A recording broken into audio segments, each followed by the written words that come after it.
Hello, welcome to another episode of Policy Translated. I'm Kevin Hilferty, Policy Analyst in the Center for Risk, Regulation, and Markets at the Competitive Enterprise Institute. Today, I'll be talking about the Homeowners Defense Act. Proponents of the Homeowners Defense Act say it will provide national protection against disasters by making homeowners insurance cheaper in coastal areas.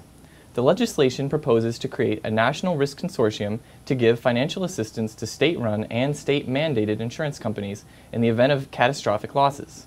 It would also require the Treasury to make loans to states to back these programs. Sounds good, but it won't work. The proposal would guarantee a vast amount of resources to the state-run insurer in the event of a catastrophe that exhausted their funds. The consortium would use federal money to cover the liabilities that state-run and state-mandated insurers don't have the assets to cover. Unfortunately, most state-run insurers do not charge premiums that are actuarially sound. This means that they do not have enough assets to cover their liabilities in the event of a catastrophe. Take, for example, Florida's catastrophe fund. It only has $4 billion to cover $28 billion in liabilities. Under the proposed legislation, if a major hurricane were to hit Florida and require payouts to policyholders, the consortium would probably cover the more than $20 billion difference for Florida. This creates many perverse incentives.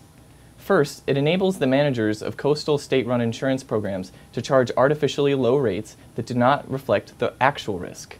This rewards irresponsible states and in many cases may actually drive out private companies.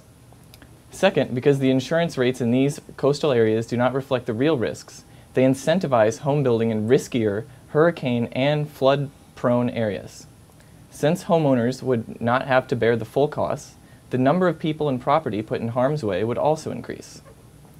Third, it violates sound insurance principles. Rather than using international reinsurance markets to spread the risk around the world, it concentrates risk in the United States. The bottom line, the Homeowners Defense Act just won't work. That was today's episode of Policy Translated. Please subscribe and leave a comment at the bottom.